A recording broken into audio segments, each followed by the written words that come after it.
Hello. जय हिंद दोस्तों। इस वीडियो में मैं आज एनटीए यानी कि उत्तराखंड हाई कोर्ट से के बारे में जानकारी दूंगा। जैसे कि कितने क्या मेरिट जा सकती है, कितनी भर्तियां हैं।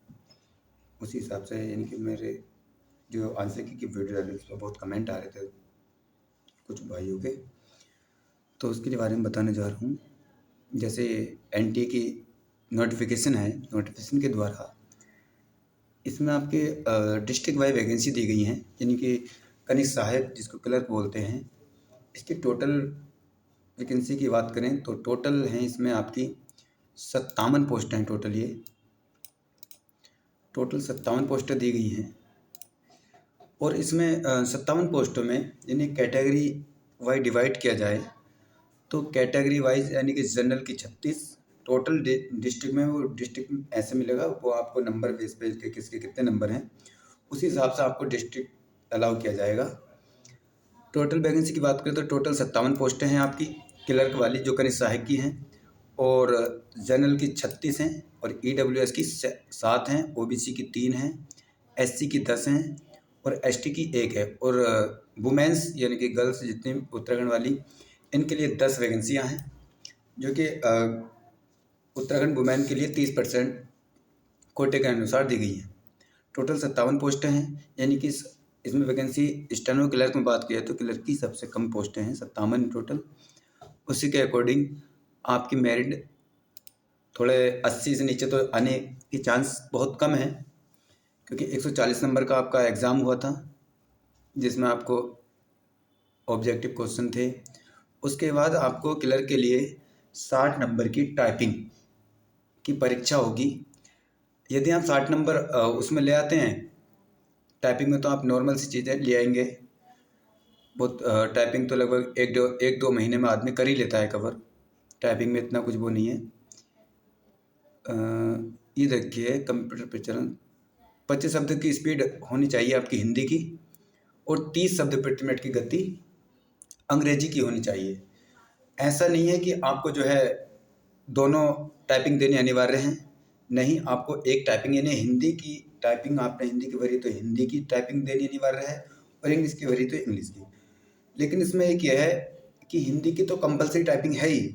यदि आप इंग्लिश की टाइपिंग में पास करते हैं 30 शब्द प्रति मिनट की गति से, तब आपको वरीयता दी जाएगी, और उसी के साथ आपको यानी कि जैसे सेम नंबर आ जाते हैं किसी के, और एक ने हिंदी की टाइपिंग दी है ओनली, दूसरे ने दोनों टाइपिंग दी हैं, तब वो दोनों टाइपिंग वाले को वरीयता दी जाएगी, ना कि एक टाइपिंग वाले को।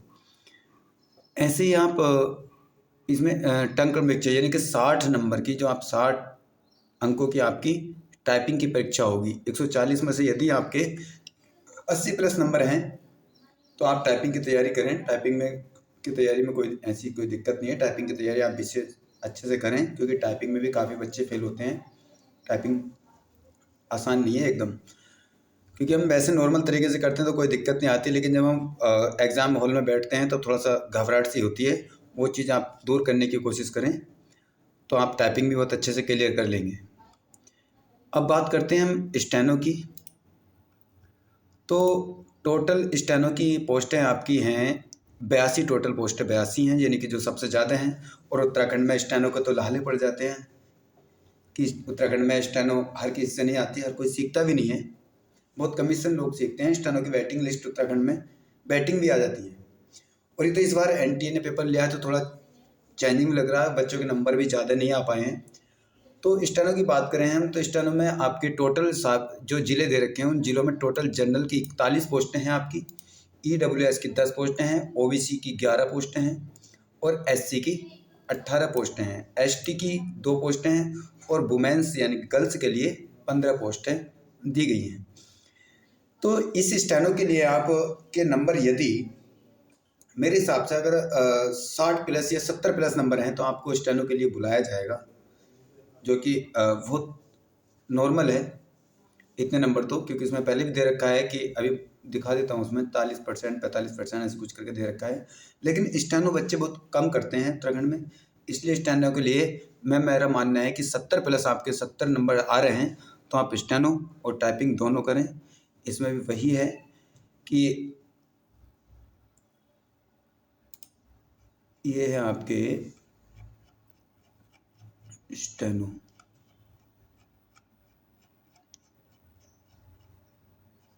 हाँ, ये आपकी स्टेनो वाली पोस्टें हैं, आशुलिपिक वाली, जो टोटल कुटुंब न्यायालय और वैसे न्यायालयों में व्यक्तिक सहायक की और स्टेनोग्राफर की सारी टोटल पोस्टें 82 थी, जिसमें मैंने आपको कैटेगरी वाइज भी बता दी हैं।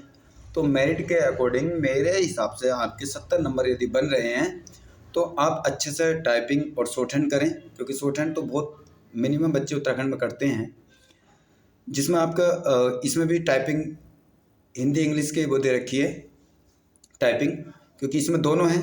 क्लर्क में एक ही दे रखी थी, लेकिन इसमें जो है आपको हिंदी की करनी है टाइपिंग। अगर यानी शॉर्टहैंड आप हिंदी की करते हैं तो टाइपिंग भी हिंदी की देनी है।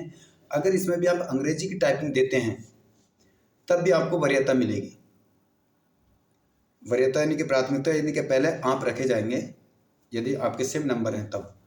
तो टाइपिंग इसमें दोनों है, तो दोनों टाइपिंग और प्लस शॉर्टहैंड, उससे थोड़ा कठिन तो है लेकिन पोस्ट भी ठीक है।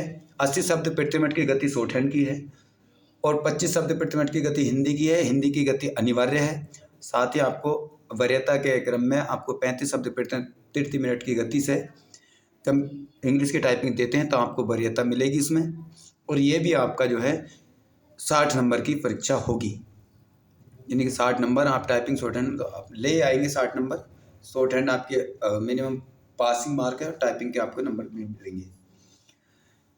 तो आप शॉर्टहैंड जो लोग शॉर्टहैंड कर रहे हैं वो अभी से लग जाइए, बहुत अच्छे से मेहनत करिएगा, ताकि आपको इस चीज़ का फ़ायदा इसमें तो मिलेगा ही।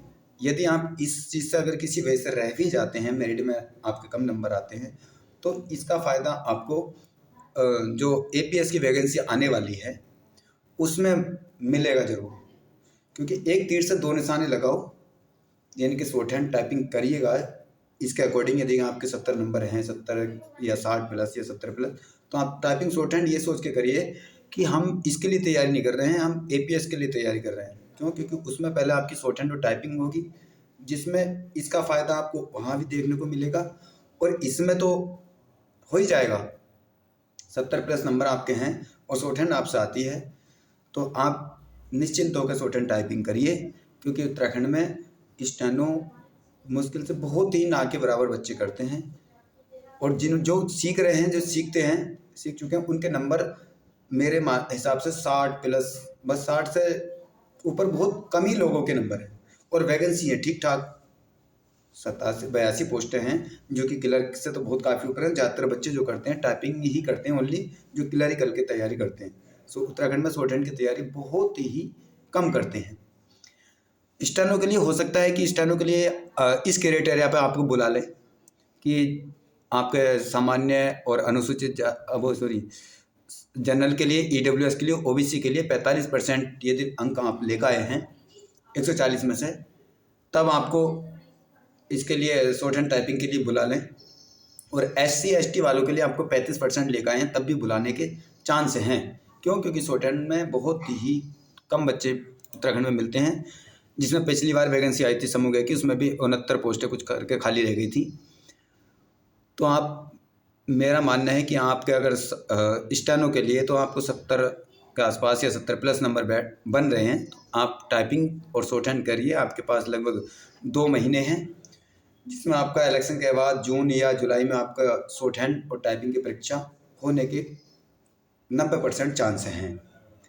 रही रिजल्ट की बात, तो रिजल्ट मेरा मानना है कि अगर इसमें जो क्वेश्चन कुछ गलत दे रखे थे उसमें ऑब्जेक्शन पड़े तो उसका एनालिसिस करके NTA जल्दी ही इसका रिजल्ट भी घोषित करेगा 15-20 दिन के अंदर अंदर। फिर आपका शॉर्टहैंड और टाइपिंग की तैयारी कराएगा। ठीक है दोस्तों, आप अच्छे से, आपके इतने नंबर जो मैंने बताए हैं इतने नंबर बन रहे हैं, तो आप अच्छे से टाइपिंग करिए और शॉर्टहैंड करिए। और क्लर्क के लिए आपके 80 प्लस नंबर होने अनिवार्य हैं। 80 प्लस नंबर हैं आपके, तो टाइपिंग के लिए आपको बुलाने के चांस हैं। आप तैयारी करिए। 80 से नीचे क्लर्क के लिए तो बिल्कुल चांस मुश्किल है, क्योंकि वैकेंसी भी कम है क्लर्क में। ठीक है दोस्तों, आज के लिए इतना ही काफ़ी है। धन्यवाद। यदि आपको और कोई जानकारी लेनी है तो कमेंट करें और मेरे इस चैनल को लाइक करें, सब्सक्राइब करें। धन्यवाद।